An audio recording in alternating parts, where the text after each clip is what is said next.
Welcome to episode number 8 of the Eli Angle podcast. I'm your host, Eli Donnell. Let's dive right into it. In Major League Baseball, the Dodgers have officially ruined the MLB for everyone, their teams, their fans, and everything. They signed Kyle Tucker to a 4-year, $240 million contract. The Dodgers have now paid $170 million in luxury taxes last year. That is more than second and third place. That's the Mets and the Yankees combined. 3 off seasons ago, they got Ohtani for $700 million, and then Yamamoto with the largest contract ever given to a starting pitcher on a 12-year, $325 million deal. Then later, it was Snell on a 5-year, $182 million deal. And then with Tucker, that gives them 8 players that sit at 9 figures. In other news, Carlos Beltran and Andrew Jones have been elected to the MLB Hall of Fame. Into golf, Chris Gotterup wins the Sony Open in Hawaii. His third win, his first since the 2025 Genesis Invitational. He shot a 16 under, a 2-shot win, picks up a nice paycheck of $1.6 million and 500 FedEx Cup points. TGL on January 13th saw the New York beat Jupiter Lynx 8-3. And then earlier this evening on Tuesday the 20th saw LAGC beat Jupiter Golf Club 4-8. And then NCAA Division I national champion Michael Losasso has signed by Phil Mickelson's High Flyers in Live Golf. He officially forfeits his 2026 Masters invite. He's heading to Live Golf, and he's playing under Captain Phil Mickelson. Into the NHL, we got a little new way I'm doing the NHL. I got a weekly recap, recapping all the games from this past week, starting with some injury reports. Anthony Solars has been sent to Toronto of the American Hockey League on a conditional reset, so he is planning to get back. He hasn't seen action since November 11th when he left the game with an upper body injury. Alex Lyon made his first start for the Sabres since December 29th. Kirby Dach returned for the Canadiens after being injured on November the 15th. Victor Hedman, Ryan McDonough, and Emil Lilleberg are all skating for the Lightning as they look to return, as the Lightning are on an amazing tear. Luke Hughes will miss some action after an injury against the Flames. Matthew Tkachuk, he returned against the Sharks, but he was kept quiet by San Jose. Moving into our weekly recap, it started on Tuesday, 10 games where we saw the Senators beat the Canucks 2-1. The Lightning, they beat the Penguins 2-1 in OT, or in a shootout rather. It was Nikita Kucherov getting it done. And then the Capitals beat the Canadiens 3-2 in overtime. It was Connor McMichael winning it for Washington. The Blue Jackets beat the Flames 5-3. And then the Bruins and the Blues, both with shutouts, both at 3-0 over the Red Wings and the Hurricanes. The Predators beat the Oilers 4-3 in OT. It was Roman Josi getting it done for Nashville. The Jets beat the Islanders 5-4. The Mammoth beat the Leafs 6-1. And the Ducks beat the Stars 3-1. The Devils beat the Kraken 3-2 in overtime. It was Nico Hischier getting it done. The Sabres beat the Flyers 5-2. And then the Senators embarrassed the Rangers at MSG in an 8-4 win, where we saw Brady Tkachuk pick up 4 points, 1 goal, and 3 assists. And then the Golden Knights beat the Kings 3-2, and it was Mark Stone in OT for Las Vegas. On Thursday, 10 more games on the schedule. The Sabres beat the Canadiens 5-3. It was Tage Thompson with a 5-point night. That included a hat trick with 3 assists. The Flyers beat the Penguins 6-3, along with the Sharks beating the Capitals 3-2. The Blue Jackets beat the Canucks 4-1, and the Bruins beat the Kraken 4-2. The Jets smack around the Wild 6-2. It was Mark Scheifele with a 4-point game, 1 goal, 3 assists. The Flames beat the Blackhawks 3-1. The Mammoth beat the Stars 2-1. The Islanders beat the Oilers 1-0. It was Anthony Duclair with a lone goal for the Islanders. And then the Golden Knights won the Mitch Marner Bowl 6-5 in OT over the Maple Leafs. In overtime, it was a 4-point game for Jack Eichel. He's got 1 goal and 3 assists. Into Friday, another 5 games on the slate. The Red Wings beat the Sharks 4-2. The Hurricanes walloped the Stanley Cup champions, the Florida Panthers 9-1. Nikolai Ehlers, a 4-point game, 3 goals, 1 assist for him. The Blues beat the Lightning 3-2 in a shootout that snapped the Lightning 11-game win streak. It was Jordan Kyrou with the game winner. The Predators gave the Avalanche their first home ice loss in a 7-3 win with Ryan O'Reilly with a 4-point, 3-goal, 1 assist night. And then the Ducks beat the Kings 3-2 in a shootout. It was Mason McTavish getting it done. The Wild beat the Sabres 5-4 in a shootout. There were 9 different goal scorers in that game. Not a single person scored 2 goals, and it was Matt Zuccarello getting it done in the shootout. The Rangers beat the Flyers 6-3, a Zibanejad hat trick. The Flames beat the Islanders 4-2. The Mammoth beat the Kraken 6-3, a 4-point game from Nate Schmidt. It was the Canadiens over the Senators 6-5 in OT with Cole Caulfield getting it done. The Hurricanes beat the Devils 4-1, seeing Andrei Svechnikov with a hat trick. And the Blue Jackets beat the Penguins in a shootout. It was Charlie Coyle with the game winner.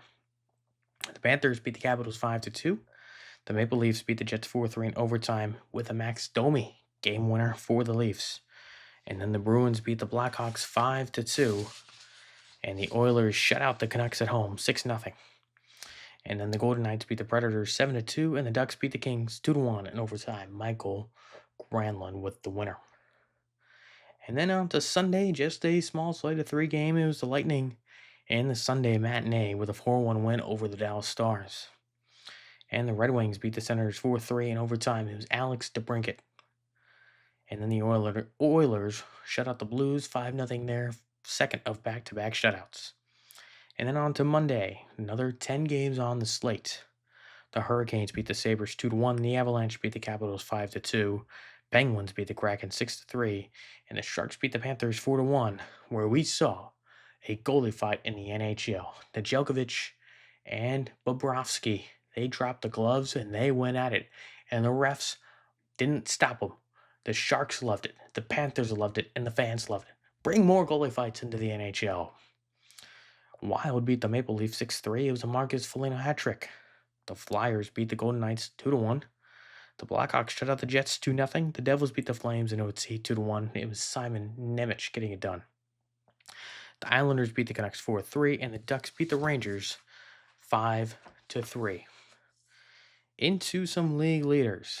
Nathan MacKinnon and Connor McDavid lead skaters in points at 85. They're both tied, and McKinnon leads in goals at 38, while Connor McDavid leads in assists at 55. Cam Makar leads defensemen in points at 54. Zach Werenski and Jacob Chikrin tied in goals at 18, and Lane Hudson leads in assists at 43 for the defensemen. Ivan Demidov leads rookies in points at 43 and assists at 32, while Oliver Kapanen leads in goals at 16. Into the goalie category, Andrei Vasilevsky, his first time he's made any of these stats. He leads goalies in goals against at 2.18, and Devin Cooley leads in save percentage at 9.922. And then into the league standings, the Lightning lead the Atlantic. They are 9-0-1 in their last 10. The Hurricanes lead the Metro. They are 7-2-1 in their last 10. The Avalanche lead the Central by 11 points. 11. It's insane what the Avalanche are doing. Could we be seeing an Avalanche versus Lightning Stanley Cup final rematch? It's very possible. And then the Golden Knights, they lead the Pacific. They have gone 7-2-1 in their last 10. Moving into the NFL, the coaching tree is growing very quickly and also dying very quickly as coaches are being hired. Mike McDaniel is the new offensive coordinator of the Los Angeles Chargers. The Titans hire Robert Saleh for their new head coach, and the Dolphins pick up Jeff Hafley from the Packers for their head coach and John Eric Sullivan as their GM in Miami. The Lions hire former Cardinals offensive coordinator Drew Petzing. He will be the new OC in Detroit. The Falcons, they hire Kevin Stefanski as the new head coach, and Matt Ryan is the president of football. And the Giants hire John Harbaugh. One of the biggest clues, where was John Harbaugh going to land? He ends in New York, the Big Apple. And the Commanders, All right, David Blow as their offensive coordinator. And the one firing, it was the Bills and Sean McDermott, as they have parted ways. As McDermott went 95 and 88 in the regular season, but only 8 and 8 in the playoffs. He is done. His time is over in Buffalo. He will find a new home. Into the NFC and AFC divisional rounds. It was the Broncos beating the Bills 33-30 in overtime as Will Lutz, the 23-yard game-winning field goal. But the bad news for the Broncos, Bo Nix done for the year with a broken ankle. The Seahawks bludgeoned the 49ers 41-6. It was Rashid Shaheed opening the kickoff return. It was the only points the Seahawks needed. They could have been shut out the rest of the game, and they still would have won. The Patriots beat the Texans 28-16, and was Stroud throwing 4 picks to the Patriots D. And the Rams beat the Bears 2017 in a thriller in Chicago. It was Harrison Mevis, 42-yard game-winning field goal in overtime after Caleb Williams' interception.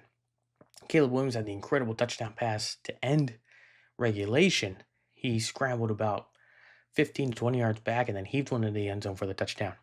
Previewing the NFC and AFC championships, it will be the Patriots taking on the Broncos on Sunday on CBS at 3 p.m. I got the Patriots in this one.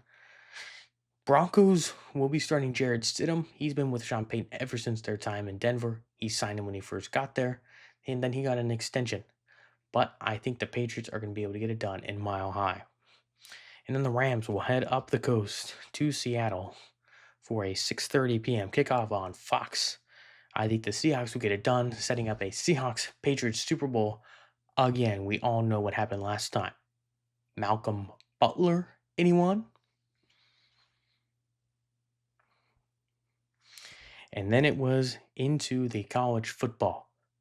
The Hoosiers are national champions as they weather the Hurricanes in Miami. And they pick up their first national championship in a 27-21 victory, going undefeated. It was Jamari Sharp with the game-winning interception against Carson Beck. Mendoza, an incredible year for him. Heisman Trophy winner. Potentially the number 1 draft pick. Will probably be the number 1 draft pick, but it's the Raiders. They've done some stupid stuff. They might pass on him. I doubt it. And then Indiana, a team that no one thought of when they thought college football just 2 years ago before Curt Cignetti took the helm. They are now on top of the college football world, and who is going to beat them? They have 2 losses in 2 years. It is incredible what has happened at Indiana. Into college football, or college basketball, Texas beat number 10 Vanderbilt 80-64. Ole Miss beat number 21 Georgia 97-95. Stanford beat number 14 North Carolina 95-90. Kansas beat number 2 Iowa State 84-63. Number 3 UConn took down number 25 Seton Hall 69-64. Number 16 Virginia took down number 20 Louisville 79-70. Cincinnati took down number 2 Iowa State, handing them their second loss of the week, 79-70. Number 19 Florida took down number 10 Vanderbilt, 98-94. Number 15 Texas Tech took down number 11 BYU, 84-71. And Cal beat number 14 North Carolina, 84-78. And number 21 Georgia beat number 17 Arkansas, 90-76. While Grand Canyon University took down number 23 Utah State 84-74. And then Kentucky beat number 24 Tennessee 80-78. And Butler took down Seton Hall 77-66. Moving into the rankings for week 11 in college basketball. Staying put right at number 1 is Arizona, one of 3 unbeaten teams. They are 18-0. UConn moves up. UConn, Michigan, Purdue, Duke, Houston, Nebraska, and Gonzaga. They all move up a spot. That was 2 through 8. A whole bunch of movement there. Nebraska, one of the other 3 undefeated teams. They sit at 18-0. They have a big game coming up in a couple weeks against Michigan.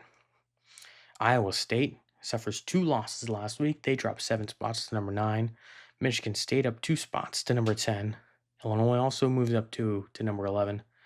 Texas Tech moves up 3 to 12. BYU suffers that loss. They drop 2 to 13. Virginia, they move up 2 to number 14. Vanderbilt, a loss. They drop 5 spots to 15. Florida, a couple wins. They move up 3 spots to number 16. The Alabama Crimson Tide up a spot to 17, and the Clemson Tigers up 4 spots to 18. Kansas State's put at 19. Number 20, Arkansas, drops 3 spots to 20. Georgia stays put at 21. North Carolina drops 8 spots to number 22. Louisville drops 3 spots to number 23. And at number 24, we have the 17-1 St. Louis. And the third and final unbeaten team, finally finding their way into the rankings, is number 25, Miami of Ohio. 3 unbeaten teams remain in college basketball. Who will be the last one standing? It's a matter of time before we find out which one of those teams is going to suffer that loss. That's all I have for you this week on the Eli Angle podcast. Make sure to tune in next week where we will do another recap of the NHL, dive in maybe a little bit of college baseball as their season starts up here soon along with softball. But basketball, college basketball is in full swing. Golf's beginning to ramp up, and baseball is getting some big contract signings. That's all I have for you this week. So long, and I'll see you next week. Bye.